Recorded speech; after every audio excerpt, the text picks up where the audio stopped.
Hello, good morning everyone. How are you all? आज तो चलो सब लोग टाइम से आ गए। Very good. I am so happy. And first of all सभी लोगों को ईद की हार्दिक शुभकामनाएं। और उसी के साथ साथ आज एक और फेस्टिवल है आपका, गुड़ी पाड़वा आई गेस। तो उसकी भी आप सभी लोगों को हार्दिक शुभकामनाएं।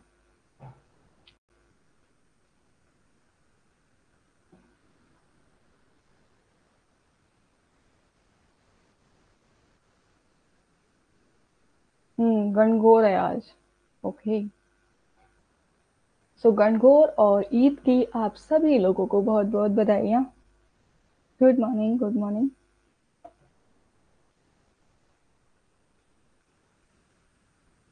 बच्चे तो मुझे ज्यादा दिख रहे हैं आज।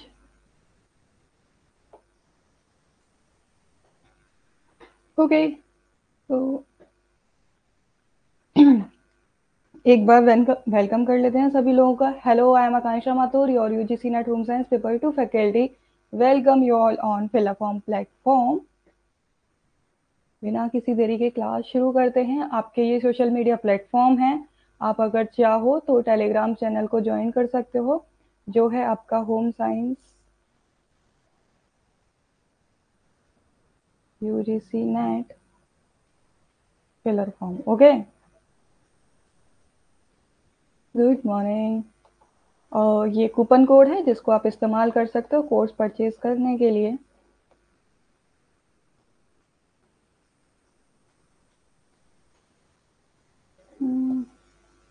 ये हम लोग कर रहे थे अपना, ठीक है। पोस्टमार्टम केयर तक हम लोगों ने कर लिया था। डन। अब यहाँ हम देख लेते हैं कि आपका जो इन्फेंट होता है, अभी तक न्यू बॉर्न, ये सारी चीज देख रहे थे कि बच्चे ने किस तरीके से बर्थ लिया अपना, ठीक है। कौन कौन सी स्टेज पे आपके उसके किस किस ऑर्गन का डेवलपमेंट होता है, ये सब चीजें हमने कल कवर आउट की थी। डन। अब यहाँ पे हम देख लेते हैं कि जैसे ही बच्चे का बर्थ हो जाता है, 0 to 14 डेज तक याद रखना वो न्यू बॉर्न कहलाता है। आफ्टर द 14 डेज वो इन्फेंट की कैटेगरी में आ जाता है, 2 साल तक।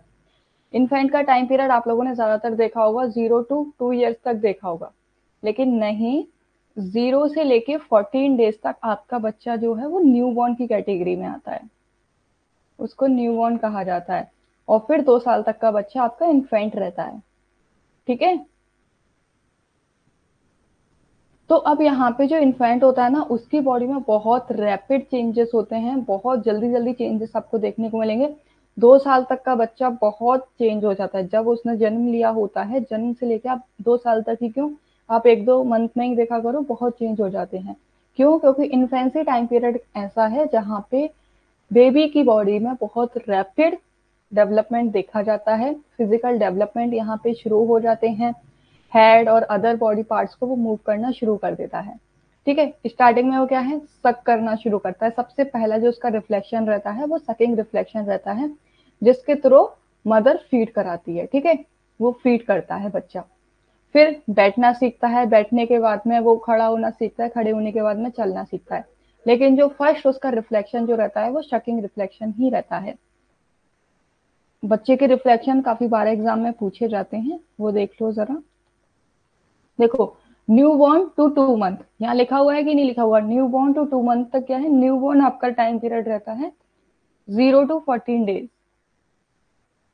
14 दिन तक बच्चा नवजात शिशु ही कहलाता है, ठीक है।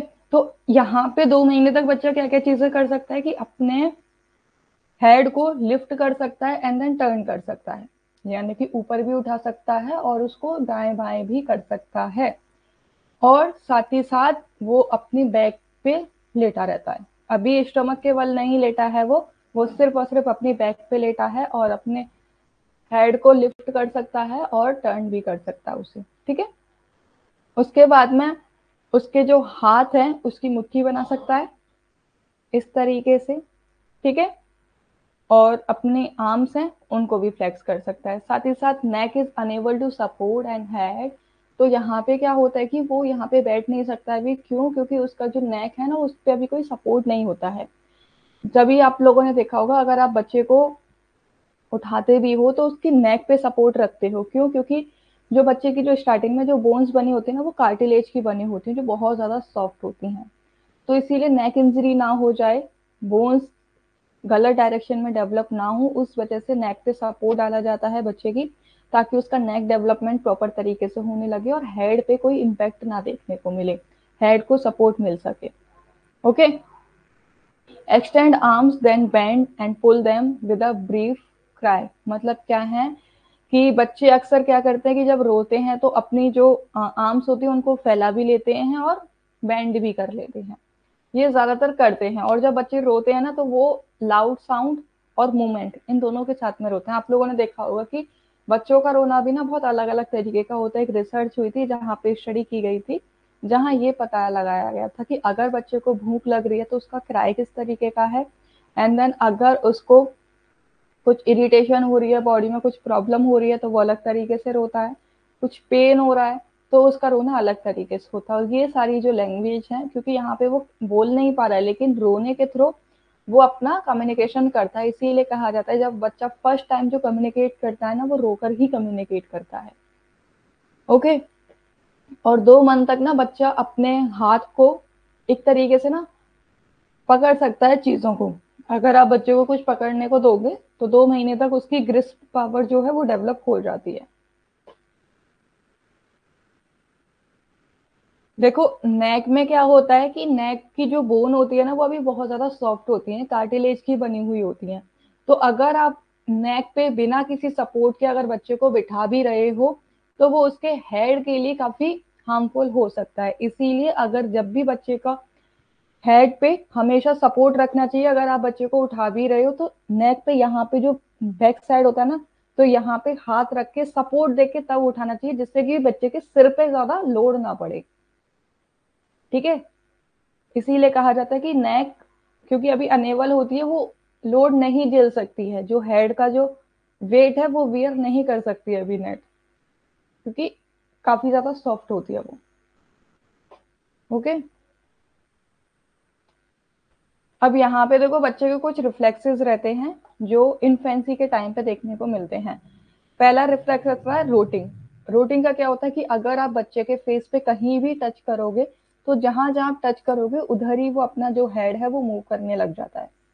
आप अगर उसके चीक पे मूव करोगे, माउथ पे कहीं भी टच करोगे तो वहीं उसका हेड मूवमेंट होता है। और इस टाइम पे ये वाला जो रोटिंग रिफ्लेक्स है ना, ये 3 to 6 मंथ के बाद में अपने आप ही गायब हो जाता है। यानी कि 3 से 6 महीने तक बच्चे रोटिंग रिफ्लेक्स दिखाते हैं, उसके बाद में वो मैच्योर हो जाते हैं तो ये रिफ्लेक्सेस नहीं दिखाते हैं। उसके बाद में सेकंड आता है आपका मोरो रिफ्लेक्स। मोरो रिफ्लेक्स में क्या होता है कि जैसे बच्चे कई बार अचानक से बहुत लाउड साउंड को अगर सुन लेते हैं तो आप लोगों ने देखा होगा कि एकदम शॉक्ड में हो जाते हैं कि ये कहाँ से आवाज आई है।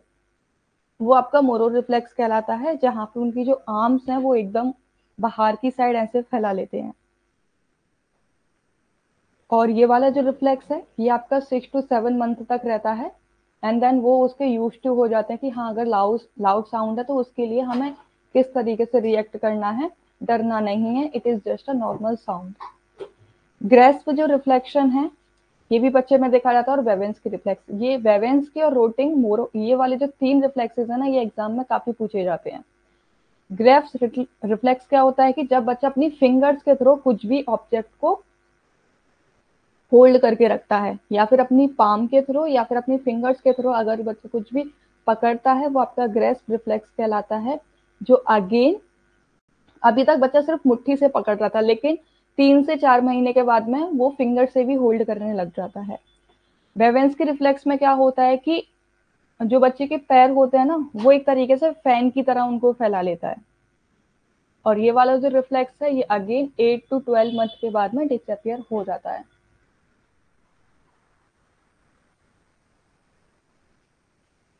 ओके, नोट डाउन करो, चलो पहले नोट डाउन कर लो। इसमें कुछ मत लिखना, बस यहाँ रिफ्लेक्स लिख लेना। और ये बस हल्का सा डिस्क्रिप्शन लिखना, ज्यादा लिखने की जरूरत नहीं है। ये वाला चाहो तो लिखना, अदरवाइज मत लिखना। बस इंपॉर्टेंट ये है कि कौन सा रिफ्लेक्शन किस चीज के लिए होता है, ये आपको पता हो।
ये हिंदी में नहीं है, ये इंग्लिश में ही है ये। इसको ऐसे ही नोट डाउन कर लो क्योंकि हिंदी में भी नाम सेम है।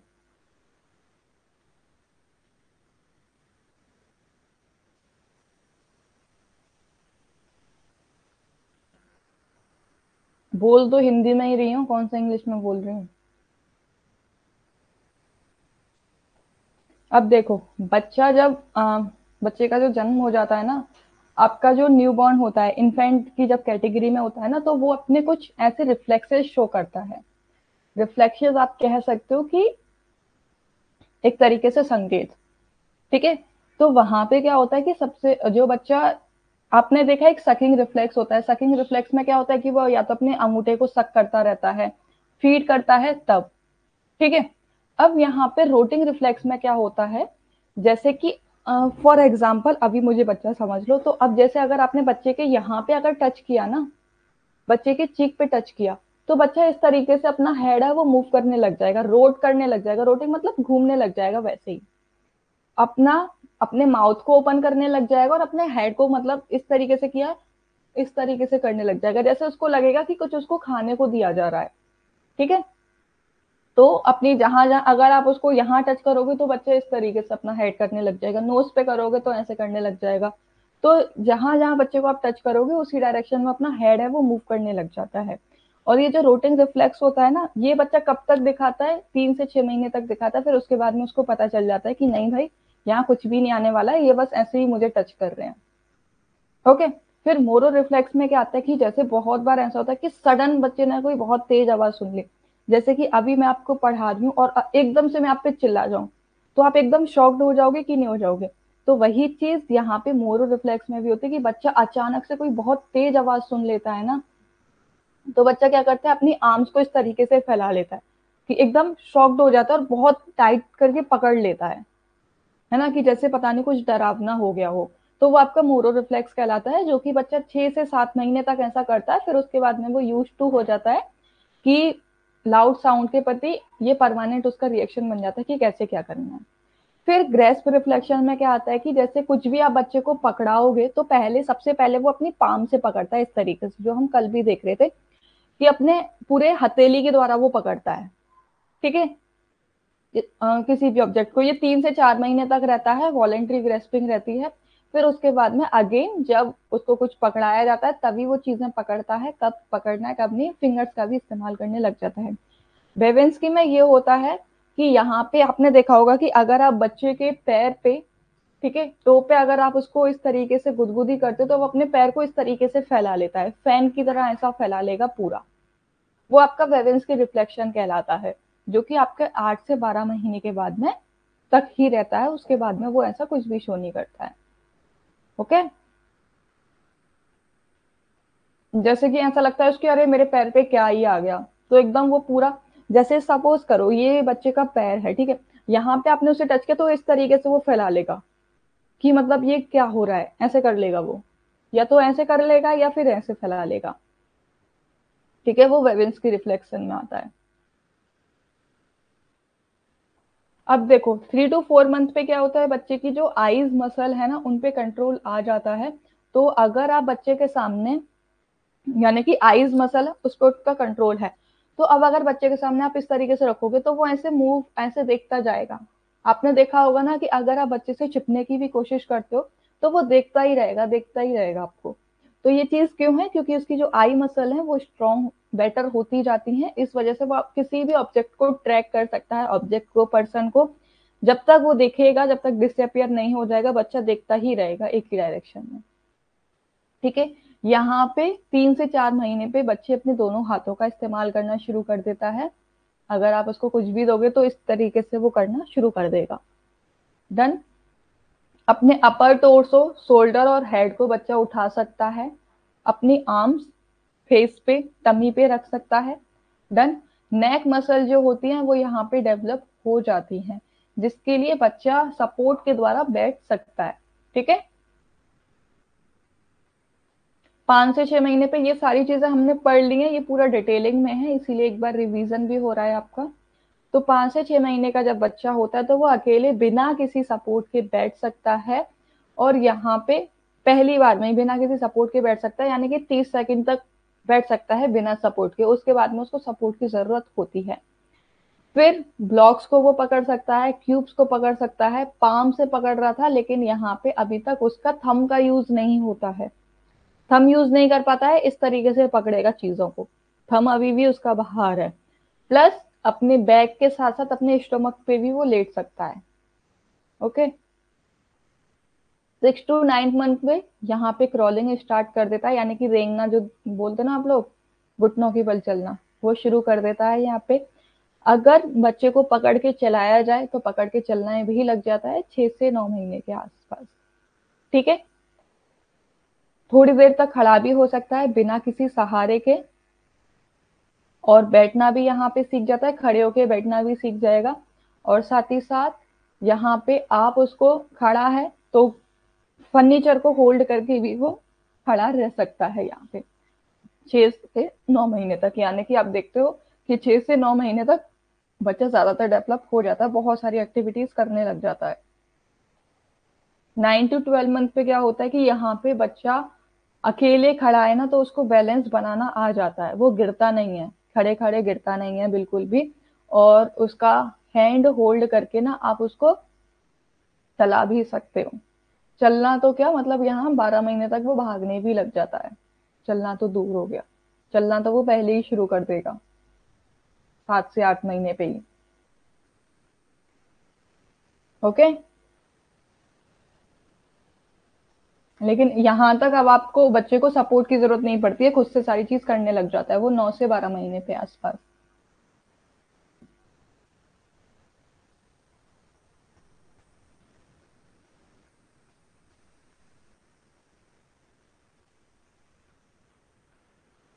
डन।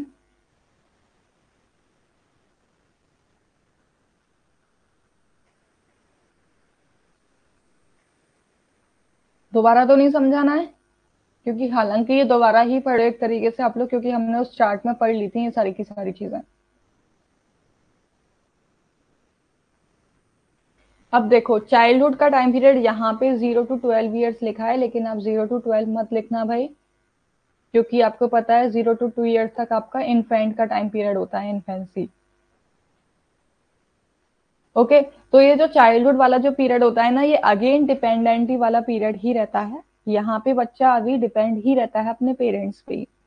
साथ ही साथ सोसाइटी में उसका क्या रोल रहता है कि सिर्फ खेलना है और कुछ भी नहीं, खेल कर ही उसका रोल रहता है और कुछ भी नहीं रहता है, ना वो किसी को समझा रहा है ना किसी से बात, कुछ भी नहीं, सिर्फ उसको खेलने से मतलब रहता है। पर्सनल ग्रोथ क्या होती है कि यहाँ पे वो वैल्यूज और बिलीफ को कॉपी करने लग जाता है। जैसे आप लोगों ने देखा होगा बच्चे को कि अगर पेरेंट्स फोन यूज कर रहे हैं तो वो भी उनको नोटिस करता है और वो खुद भी फिर फोन में ही लग जाता है, पेरेंट्स को देख देख के वो सारी चीजें सीखने लग जाता है। लर्निंग फेज यहाँ रहता है, यानी कि प्राइमरी एजुकेशन यहाँ स्टार्ट हो जाती है। आप लोगों ने देखा होगा बच्चे को प्ले स्कूल में डाल दिया जाता है, प्ले ग्रुप स्कूल में। रिलेशन यहाँ पे क्या है कि उसका ट्रस्ट बिल्डिंग होने लग जाता है, वो भरोसा करने लग जाता है कि ओके ये मेरे ही साथी हैं, ये कहीं भी नहीं जाने वाले हैं। लेकिन अगेन यहाँ पे एक प्रॉब्लम जो रहती है, ट्रस्ट बिल्ड हो जाता है, साथ ही साथ ट्रस्ट इश्यूज भी हो जाते हैं, लो सेल्फ स्टीम भी हो जाती है। जैसे कई बार आपने देखा होगा कि बच्चों को स्ट्रेंज एंजाइटी होती है, बच्चे सिर्फ अपनी मदर के पास में, फादर के पास में, या फिर जो उसके 24 घंटे उसके आसपास रहते हैं उन्हीं के पास में जाता है, कोई अगर अनजान व्यक्ति उसके पास जाए तो वो एकदम रोने लग जाता है। तो यहाँ पे उसको ट्रस्ट वो धीरे धीरे बिल्ड कर रहा होता है, तो इसीलिए यहाँ उसको ट्रस्ट इश्यूज रहते हैं, कंप्लीटली ट्रस्ट इश्यूज, ट्रस्ट नहीं कर पाते हैं वो किसी अनजान व्यक्ति पे तो बिल्कुल भी नहीं। ठीक है, अब यहाँ पे ना बच्चों को कुछ प्रॉब्लम भी फेस करनी पड़ती है, ट्रस्ट इशू तो आपने देखा। अब आपके यूनिट में ना एक टॉपिक है स्पेशल नीड करके, तो उसको देख लेना। तो यहाँ पे ना डेवलपमेंटल प्रॉब्लम बच्चे में होती है, कुछ डिसेबिलिटीज देखने को मिलती हैं। हर बच्चा अपने आप में अलग होता है, उसकी स्ट्रेंथ, पर्सनालिटी, एक्सपीरियंस हर किसी के अलग अलग होते हैं, उसकी परवरिश अलग अलग तरीके से की जाती है। ठीक है, ये जो डिसेबिलिटी होती है ना, ये किस वजह से होती है, या तो हेरिडिटी या फिर इन्वायरमेंट, या तो उसको वंशानुक्रम मिला हो कुछ भी कमी बॉडी में, या फिर आपके इन्वायरमेंट में रह के हो गई हो। जैसे कि अगर आपने देखा होगा हेरिडिटी में क्या है कि बहुत से बच्चे क्या कहते हैं डायबिटिक ही पैदा होते हैं, मदर को डायबिटीज है तो बच्चे भी डायबिटिक पैदा हो जाते हैं। इन्वायरमेंट में क्या है, आप एक ऐसी जगह रह रहे हो जहाँ पे बहुत ज्यादा पॉल्यूशन है, तो आपको लंग्स प्रॉब्लम हो सकती है, ठीक है, आईज प्रॉब्लम हो सकती है। तो ये चीजें क्या हो जाती है कि बच्चे में डिसेबिलिटी ये देखी जाती है, कुछ तो हेरिडिटी होती है, कुछ इन्वायरमेंटल होती हैं। अब ये जो बच्चे होते हैं ना, स्पेशल नीड वाले जो बच्चे होते हैं जो कि डिसेबल होते हैं, ये काफी ज्यादा इंपॉर्टेंट होते हैं सोसाइटी के लिए, स्कूल के लिए, इनको केयर गिवर्स की आवश्यकता होती है। यानी कि एक तरीके से आप कह सकते हो ये हेल्पिंग चिल्ड्रन होते हैं। इनको बिना किसी हेल्प के ये अपना काम नहीं कर सकते हैं, इनको एक्स्ट्रा केयर की नीड होती ही होती है, क्योंकि ये फिजिकल डिसेबिलिटी के साथ साथ स्पेशल एबिलिटीज भी इनके अंदर होती हैं। अब यहाँ पे देखो, थोड़ा डिटेलिंग में देखो इसको, कि चिल्ड्रन विद स्पेशल नीड, यानी कि जो स्पेशल नीड वाले जो बच्चे होते हैं, वहां पे ना वो कैसे कहेंगे हम लोग कि स्पेशल नीड वाले बच्चे, इनको एक्स्ट्रा केयर की जरूरत है। वो बच्चे जहाँ पे बच्चे किसी एक सिंड्रोम के साथ में पैदा हुए हों, जैसे कि fragile x syndrome, terminal illness हुई हो उनको, प्रोफाउंड कॉग्निटिव इम्पेयरमेंट हुआ हो, कॉग्निटिव इम्पेयरमेंट यानी कि उनको लर्निंग करने में बहुत ज्यादा प्रॉब्लम होती हो, साइकेट्रिस्ट प्रॉब्लम हो, साइकेट्रिस्ट प्रॉब्लम है, या आपने देखा होगा बहुत सारे बच्चे ऐसे कि उनको एंगर इश्यूज बहुत ज्यादा होते हैं, है ना, बहुत जल्दी वो डर जाते हैं, सैड रहते हैं, चिड़चिड़े हो जाते हैं, फ्रस्ट्रेशन, ये सारी चीजें आपके क्या है, स्पेशल नीड की कैटेगरी में ये बच्चे आ जाते हैं। इन बच्चों के साथ में अगर कोई भी अपना इनको गोल पूरा करना है, कुछ भी पूरा करना है, तो इनको गाइडेंस और हेल्प की आवश्यकता होती ही होती है, ठीक है, सोशली, इमोशनली, मेडिकली, ठीक है, इनकी आवश्यकता होती ही होती है। इन सब के थ्रू इनको बेटर फील कराया जा सकता है स्पेशल नीड वाले बच्चों को। अगर आपने देखा होगा कि बहुत सारे बच्चे एडीएचडी वाले होते हैं, उनको फोकस नहीं कर पाते हैं वो अपना, आप उनको कुछ भी काम दो फोकस नहीं कर पाएंगे एकदम, या तो बहुत ज्यादा खुश हो जाएंगे या बहुत ज्यादा वो दुखी हो जाएंगे, तो ऐसे स्पेशल नीड की कैटेगरी में आता है। कुछ बच्चे ब्लाइंड होते हैं स्टार्टिंग से ही, तो वो स्पेशल नीड की कंडीशन में आ जाते हैं क्योंकि उनको एक्स्ट्रा केयर की जरूरत है। तो जहाँ पे आपको एक्स्ट्रा एफर्ट्स डालने पड़े उसके एकेडमिक, सोशल, इमोशनल ग्रोथ के लिए, वो आपके स्पेशल नीड वाले बच्चे कहलाते हैं। अब यहाँ पे ना एक चीज ध्यान में रखी जाती है कि इनको ना, जो आपके आसपास के जो लोग हैं वो बहुत ज्यादा सपोर्टिव होने चाहिए, तभी आप अपनी जो भी कमी है उसको भुला के आगे बढ़ पाते हो। अगर इनको सपोर्ट नहीं मिलता है तो ये डिमोटिवेट हो जाते हैं, इनका जो कॉन्फिडेंस लेवल है बहुत ज्यादा डाउन हो जाता है, ये किसी पे ट्रस्ट नहीं कर पाते हैं पे। ओके,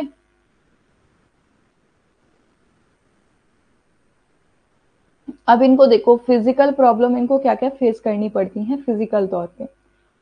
जिन बच्चों को फिजिकल डिफेक्ट होता है ना, डिफॉर्मिटी होती है, वो आपके फिजिकल डिसेबल बच्चे कहलाते हैं।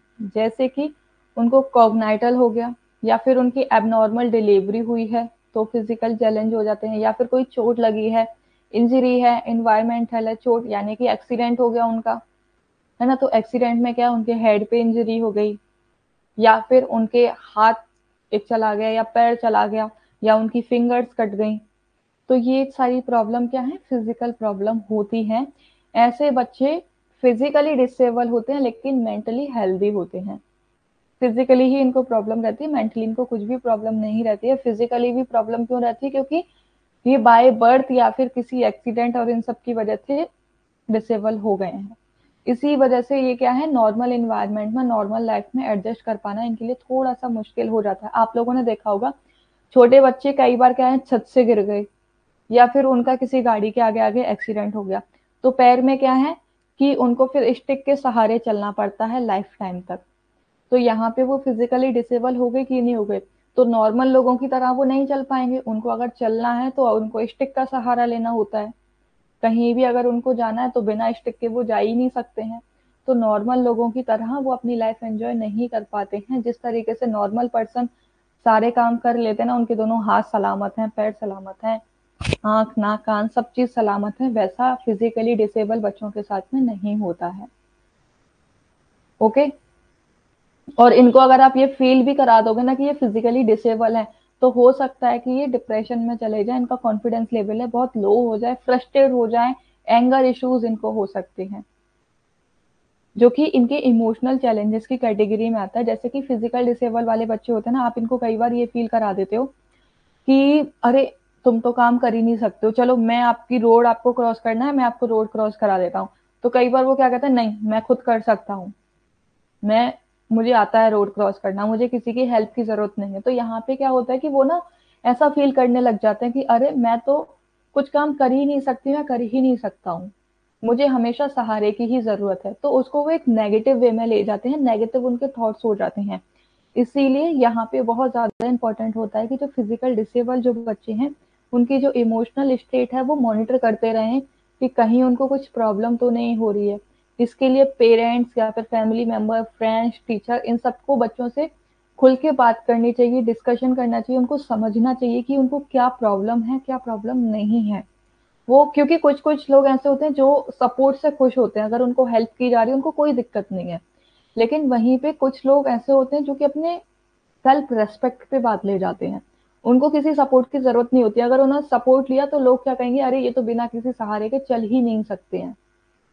तो उनको वो सुनना पसंद नहीं है, उनको ये चीज होती है कि जो करूंगा या करूंगी वो मैं खुद से करूंगी, मुझे किसी की हेल्प की जरूरत नहीं है। तो वहां पे उनको कई बार एंगर इश्यूज जो मैं बता रही थी वो होने लग जाते हैं कि हर जगह उनको ना डिमोटिवेट किया जाता है, यानी कि हर जगह उनको ये फेस करना पड़ता है कि उनको ये रियलाइज करा दिया जाता है कि आपको नीड है, किसी ना किसी की नीड है, आप खुद से कभी कुछ कर ही नहीं सकते हो। तो इस वजह से उनको इमोशनल प्रॉब्लम देखने को मिल जाती है। तो इन सब चीजों को एक तो हम लोग डिस्कस कर सकते हैं, उनसे ओपनली बात कर सकते हैं, उनको समझ सकते हैं, उनकी इमोशनल इश्यूज क्या हैं उनको रिजॉल्व कर सकते हैं। तो इन सब के लिए आप या तो थेरेपी का सहारा ले सकते हो, थेरेपी प्रोग्राम्स होते हैं, थेरेपिस्ट के पास ले जा सकते हो, या फिर आपके एनिमल और फिजिकल एक्टिविटीज कराई जाती हैं जिससे कि उनका कॉन्फिडेंस है वो बहुत ज्यादा बिल्ड हो जाए। तो ये सब चीजें यहाँ पे हम करा सकते हैं उनकी इमोशनल स्टेट को बिल्ड करने के लिए, जैसे कि उनको फ्रस्ट्रेशन ना हो, एंगर ना हो, वो ज्यादा दुखी ना रहे। तो इन सब से दूर करने के लिए उनको इन एक्टिविटीज का हम सहारा दे सकते हैं, जिससे कि वो एक्टिविटीज को भी एंजॉय करते हैं और उनका कॉन्फिडेंस भी बिल्ड हो जाता है। उनको लगता है कि चलो ये एक्टिविटी मैंने की है तो खुद से की है, मैंने किसी का सहारा नहीं लिया। यहाँ पे मेंटली चैलेंज बच्चे, अभी हमने क्या पढ़ा था, फिजिकली डिसेबल बच्चे पढ़े थे, अब यहाँ पे मेंटली डिसेबल वो बच्चे होते हैं जो कि मेंटली मैच्योर नहीं होते हैं, अपनी उम्र में जो नॉर्मल उनकी एज है उससे थोड़े कम मैच्योर हुए होते हैं। ठीक है, जो नॉर्मल डेवलपमेंट होता है एक नॉर्मल एज पे, वो उनका डेवलपमेंट नहीं हुआ होता है, कम डेवलपमेंट रहता है, वो आपके मेंटली चैलेंज बच्चे कहलाते हैं। जो कि फिजिकली तो पूरी तरीके से फिट होते हैं लेकिन मेंटली डिसेबल होते हैं, जैसे कि उनको कुछ भी सीखने में प्रॉब्लम होती है, वो बाकी बच्चों की तुलना में, जो उनकी उम्र के जो बच्चे हैं वो तो नॉर्मल सीख लेते हैं, लेकिन उनको सीखने में थोड़ा समय लगता है, वो बहुत धीरे या फिर ना के बराबर चीजें सीख पाते हैं। ऐसे बच्चे जो होते हैं ना, जिनको लर्निंग डिसेबिलिटीज होती हैं मेंटली रिटार्डेड की वजह से, ये सोसाइटी में एडजस्ट कर पाना इनके लिए थोड़ा सा डिफिकल्ट होता है। जैसे कि आप क्लास में ही ले लो, कुछ बच्चे नॉर्मल हैं जिनको अगर आप एक बार में समझाओगे समझ आ जाएगा, लेकिन कुछ बच्चे ऐसे हैं कि उनको एक बार में समझ नहीं आया, दूसरी बार में भी समझ नहीं आया, तीसरी बार में भी समझ नहीं आया। तो यहाँ पे क्या है कि उनको फिर बाकी के बच्चे क्या कहेंगे कि अरे यार, एक दो बार देख लेंगे लेकिन दो तीन बार फिर क्या कहने लग जाएंगे कि इनकी वजह से हमें ना हमारा टाइम वेस्ट हो जाता है, इनको आप अलग से पढ़ाया करो, हमारे साथ मत पढ़ाया करो, हमें एक ही टॉपिक बार बार पढ़ना पड़ता है और इनको समझ नहीं आता है। या फिर आपने कई फ्रेंड्स अपने ऐसे भी देखे होंगे कि जहाँ पे आप उनको कोई बात समझाते हो लेकिन फिर वो क्या कहते हैं कि अरे दोबारा समझा देना, मुझे समझ नहीं आया है। तो आप फ्रस्ट्रेट हो जाते हो, अरे यार तुझे इतनी बार बताना पड़ता है फिर भी नहीं समझते हो तुम। तो ये सारी चीजें क्या होती है, मेंटली चैलेंज चिल्ड्रन होते हैं जिनको लर्निंग प्रॉब्लम होती है, बहुत स्लो लर्निंग होती है उनकी। ठीक है, ये जो मेंटली चैलेंज जो बच्चे होते हैं ना, इनकी बैड मेमोरी उनकी होती है, इनकी शॉर्ट टर्म मेमोरी होती है, इनको ज्यादा देर तक कुछ भी याद नहीं रहता है। अगर आप इनसे कुछ कहोगे ना कि वो चीज आपने वहां देखी थी या आप हमें बताओ क्या था, तो ये रिकॉल नहीं कर पाते हैं, शॉर्ट टर्म मेमोरी होती है, लॉन्ग टर्म मेमोरी इनकी नहीं होती है। सिर्फ कुछ समय तक ही इनको चीजें याद रहती हैं, उसके बाद याद नहीं रहती हैं। और कई बार एक ही काम को ये बार बार दोहराते रहते हैं। जैसे आप लोगों ने देखा होगा कि जैसे छोटे बच्चे नहीं होते हैं कि अगर आपने उनसे कहा है तो वो बच्चे क्या कहेंगे, मम्मा पानी, मम्मा पानी। आपने उनको अगर दे रहे हो कह दिया कि हाँ दे रहे हैं, फिर भी वो कहते रहेंगे कहते रहेंगे। या फिर उन्होंने कोई मूवी देखी है तो एक्साइटमेंट में कहते रहेंगे मूवी मूवी मूवी। तो आप भी थक जाते हो कि अरे एक ही बार बोलना होता है, बार बार नहीं बोलना होता है। तो ये ऐसे बच्चे होते हैं जो कि एक ही चीज को दोहराते रहेंगे, दोहराते रहेंगे, दोहराते रहते हैं। ठीक है, ये अपनी इंफॉर्मेशन को रिकॉल नहीं कर पाते हैं, तब तक रिकॉल नहीं कर पाते हैं जब तक आप इनको कुछ दिखाओगे नहीं। जो मेमोरी आप इनको याद कराना चाहते हो उससे रिलेटेड अगर आप इनको कुछ भी ऑब्जेक्ट या फिर सब्सटेंस नहीं दिखाओगे, तब तक ये कुछ भी याद नहीं कर पाते हैं। ऐसे अगर सिम्टम्स देखने को मिलते हैं तो वो मेंटल रिटार्डेड बच्चे कहलाते हैं। ओके, आपके आसपास आपने बहुत से बच्चे ऐसे देखे होंगे। उसके बाद में अटेंशन डेफिशिएंसी इनको होती है। ये किसी भी एक जगह पे फोकस के साथ में नहीं बैठ सकते हैं। अगर आप इनको कोई भी एक काम दोगे, सिंगल टास्क भी अगर इनको दिया गया है, तो पूरे फोकस के साथ में ये नहीं कर पाएंगे। इनका फोकस बहुत जल्दी हट जाता है, लंबे समय तक नहीं दे सकते हैं, ये अपनी अटेंशन पूरा नहीं दे सकते हैं। ठीक है, ऐसे बच्चों को टैकल करने के लिए आप उनको अवेयर कर सकते हो, उनके वर्क के बारे में उनको बता सकते हो और उनकी अटेंशन को बिल्ड कर सकते हो, तभी जाके ये प्रॉब्लम सॉल्व हो सकती है, अदरवाइज नहीं। क्योंकि आपने देखा होगा बच्चे कुछ एक काम कर रहे हैं, उठ के भाग जाएंगे, उनका ध्यान ही नहीं है, पढ़ाई में भी उनका ध्यान नहीं है। तो ये सारी प्रॉब्लम उनको फेस करनी पड़ती है मेंटल रिटार्डेड वाले बच्चों को। ओके, अब यहाँ पे ना इनके ग्रॉस और फाइन मोटर स्किल्स डेवलप होते हैं। तो 3 साल तक क्या है, बच्चे में जो ग्रॉस मोटर स्किल जो डेवलप होते हैं ना, होपिंग, जंपिंग और रनिंग, यानी कि कूदना और चलना, ये दौड़ना शुरू कर देते हैं 3 साल तक। फाइन मोटर स्किल में ये अगर आप इनको ब्लॉक्स दोगे ना, तो ब्लॉक को ये बिल्ड करना शुरू कर देंगे, ऑब्जेक्ट को फिंगर्स और थंब की सहायता से उठाना सीख जाते हैं। 4 इयर्स पे क्या है कि ये डाउन स्टेयर्स, यानी कि अगर आप इनको सीढ़ियों पे, पहले बच्चा चढ़ना सीखता है लेकिन चढ़ने के बाद वो उतरना भी सीख जाता है 4 साल तक। ठीक है, पजल्स को, जिगजैग वाले जो पजल्स होते हैं उनको इजीली ये सॉल्व कर सकते हैं। 5 ईयर तक बच्चे जो होते हैं बहुत तेज भाग सकते हैं और रेस को एंजॉय भी करते हैं। आपने देखा होगा रेसिंग करते हैं और उसमें फर्स्ट भी आके दिखा देते हैं। फाइन मोटर स्किल्स में हैंड, आर्म और अपनी बॉडी को इनको कोऑर्डिनेट कर लेते हैं आई मूवमेंट के साथ में। अगर आप इनको नेडल और थ्रेड दोगे ना, तो उसमें ये धागा डाल सकते हैं इजीली, यानी कि आई और हैंड कोऑर्डिनेशन इनका हो जाता है 5 साल तक। ओके, तो चाइल्डहुड वाले में कोई दिक्कत आपको, कहीं भी कुछ ऐसा जो नहीं समझ में आया हो, बताओ। कुछ भी ऐसा तो नहीं है जो नहीं समझ आया हो आपको, कोई प्रॉब्लम तो नहीं। अगर नोट डाउन करना है, ये नोट डाउन कर लो साथ के साथ, क्योंकि इजी है, ये याद भी रहेगा आपको। सभी लोग नोट डाउन करो इसे अपनी कॉपी में, 30 सेकंड के अंदर करो नोट डाउन इसे जल्दी। जैसे ये बना हुआ है वैसे ही बना लेना इसे। कंफ्यूज क्यों हो?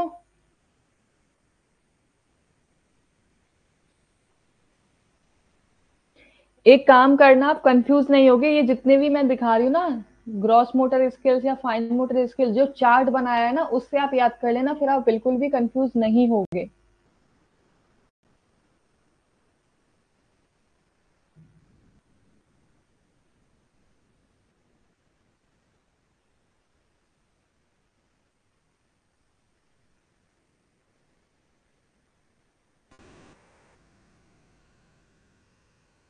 अगर नोट कर लो तो मुझे बता देना।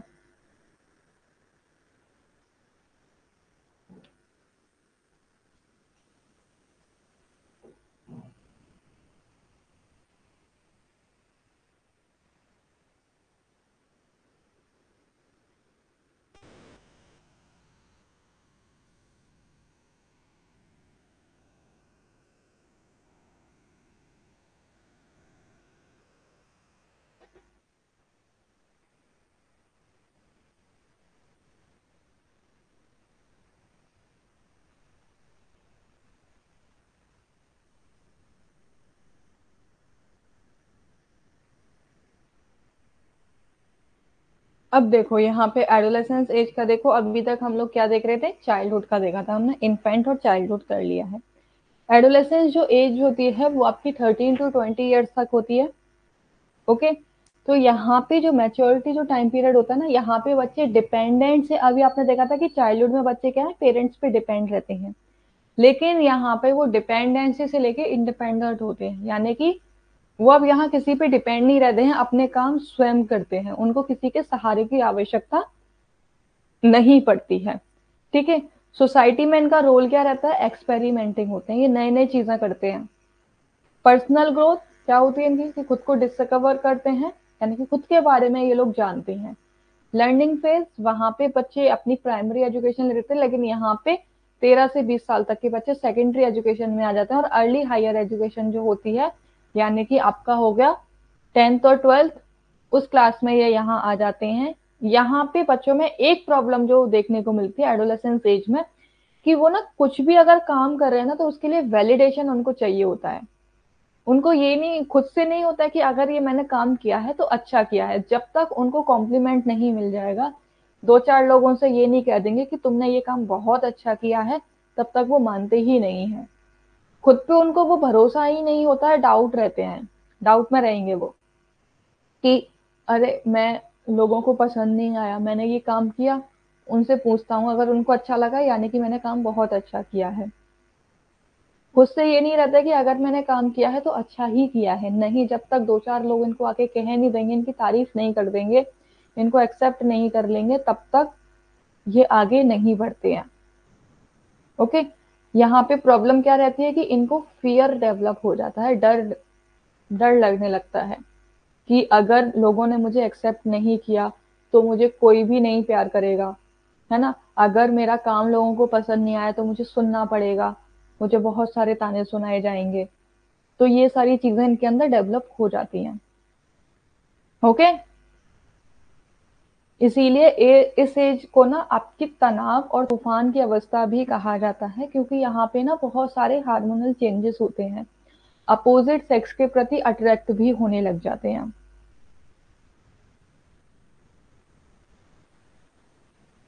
डन। अर्ली एडल्टहुड वाला नहीं, क्योंकि यहाँ पे एडोलेसेंस में कुछ चीजें हैं, यहाँ पे ना इनके हार्मोनल चेंजेस आपको बहुत सारे देखने पड़ते हैं।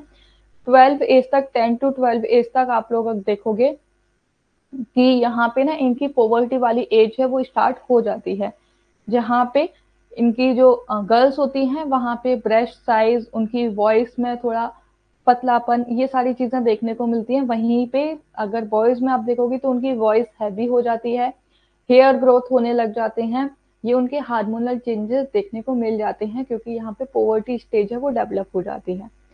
साथ ही साथ यहाँ पे बच्चों में ये और हो जाता है कि डिस्कवर करते हैं अगर ये चीज हुई है तो कैसे हुई है, पूरे रूट कॉज को जानने की कोशिश करते हैं कि ये काम हुआ है तो कैसे हुआ है, क्यों हुआ है।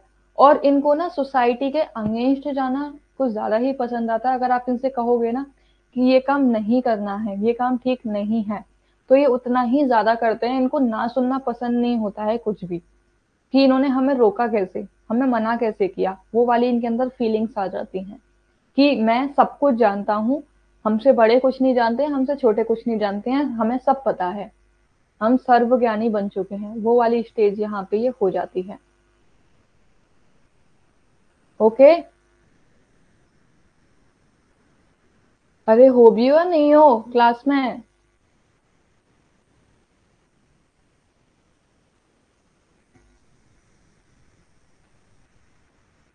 रेस्पॉन्स तो कर दो भाई जरा।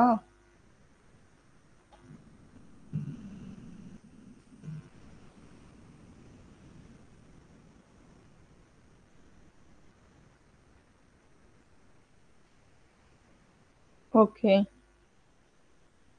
तो एडोलेसेंस में आपको ये सारी चीजें देखने को मिलती हैं। अगर आप देखोगे तो 18 से जो 20 की जो एज होती है ना, उसको आप लोग लेट एडोलेसेंस की कैटेगरी में काउंट करते हो। 10 to 12, 13 की एज जो रहती है वो आपकी अर्ली एडोलेसेंस रहती है, और फिर आपकी 14 से लेके आपकी 17 तक ये आपकी मिडिल एडल्ट वो एडोलेसेंस रहता है। ठीक है। जहाँ उनको अलग अलग चीजें फेस करने को देखनी पड़ती हैं, लेकिन ओवरऑल यहाँ पे क्या रहता है कि ये अब इंडिपेंडेंट हो जाते हैं, सारे काम ये खुद से करने लगते हैं, जहाँ इनको लगता है कि हम बाहर भी खुद से जा सकते हैं, अपने सारे काम हम खुद कर सकते हैं, ना अब हमें अपने पेरेंट्स की जरूरत है, ना ही हमें अपने छोटे भाई बहनों की जरूरत है, क्योंकि छोटे भाई बहन कुछ जानते नहीं और पेरेंट्स को कुछ पता नहीं होता है कि क्या होता है इस एज में, क्या नहीं होता। तभी आप लोगों ने देखा होगा आजकल कि जो एडोलेसेंस एज में, जो स्कूल में है बच्चे, वो बहुत ज्यादा एडवांस हो गए हैं। वो आपसे आके क्या कहेंगे, अरे आपको इस टेक्नोलॉजी के बारे में कुछ पता ही नहीं है, आपको जानते ही नहीं हो, हमसे सीखो, आप पता नहीं किस दुनिया में रहते हो। ये सब चीजें सुनने को मिल जाती हैं। यहाँ उनको किसी पे ट्रस्ट नहीं रहता है। इसीलिए इस एज में ना कंट्रोल कर पाना बहुत डिफिकल्ट हो जाता है। वो सुनते नहीं, अगर आप उनको ज्यादा तेज बोलोगे तो हो सकता है कि वो घर छोड़ के चले जाएं, आपके साथ रहने से मना कर दें। तो ये सब चीजें यहाँ पे होती हैं। उनको एंगर इश्यूज काफी ज्यादा हो जाते हैं, फ्रस्ट्रेट बहुत जल्दी हो जाते हैं इस एज में। क्यों? क्योंकि इनको ना सुनना पसंद नहीं होता भाई। सुन ही नहीं सकते हैं ये, ना किसी भी कीमत पे नहीं सुन सकते। अब चलो एक दो क्वेश्चंस का मुझे जवाब दो।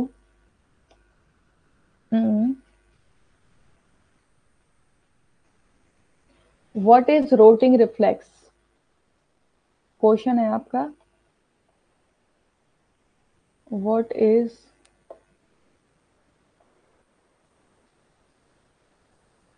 रोटिंग reflex?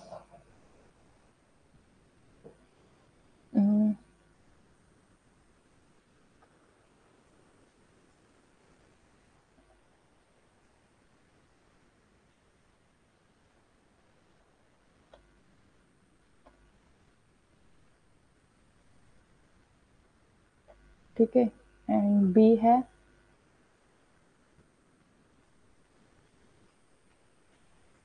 Sudden reaction, start sucking. बताओ, रोटिंग रिफ्लेक्स क्या है? बेबी अपना हेड मूव करने लग जाता है, या फिर सडन रिएक्शन देता है, या फिर sucking? Okay, very good. A option is correct. बहुत इजी था ये, डिफिकल्ट नहीं था। अब एक और चीज बताओ। नेक्स्ट क्वेश्चन है, व्हेन बेबी स्टार्ट टू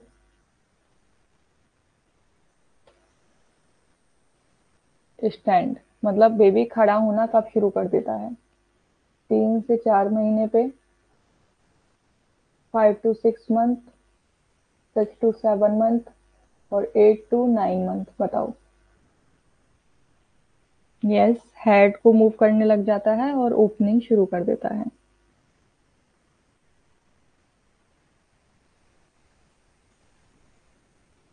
बताओ जल्दी।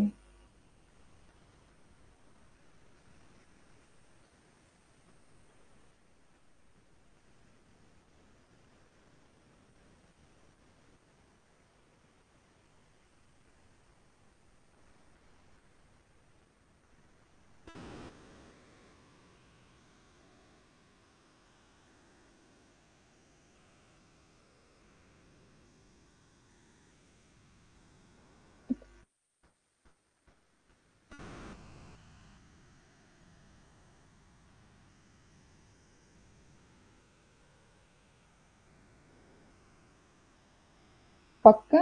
6 to 7, 5 to 6, यानी कि सारे ऑप्शन डाल दिए। अगर एक आध और होता तो वो जो एक ऑप्शन बचा है उसको भी बोल देते।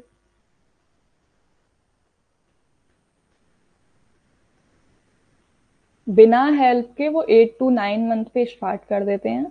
ठीक है, अगर विदाउट सपोर्ट अगर उनको खड़ा होना है तो 8 to 9 मंथ पे। ठीक है, ये रहता है। Okay, and next question is, एक लास्ट क्वेश्चन और पूछते हैं आपसे।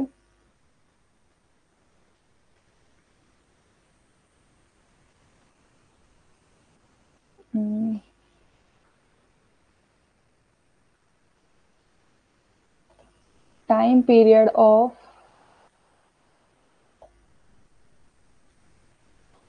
Middle adolescence.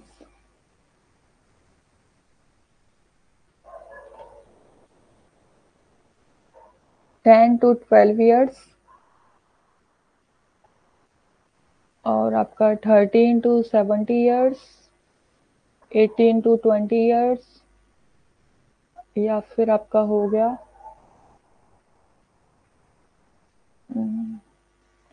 12 to 14 years।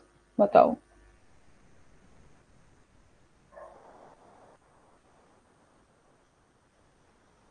हाँ बेटा, लेकिन ऑप्शन में जो अप्रोप्रिएट ऑप्शन है उसको देखोगे ना, उसमें 8 मंथ तो आ रहा है ना, 8 to 9 मंथ तो आ रहा है, 12 नहीं है तो क्या हुआ।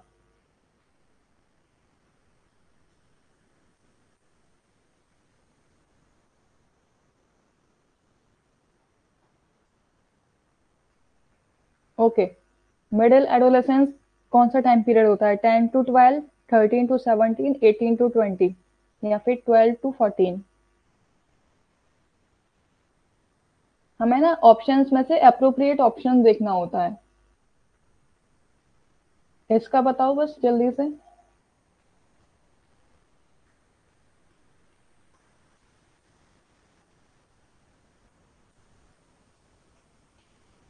मिडिल एडोलेसेंस का टाइम पीरियड क्या होता है?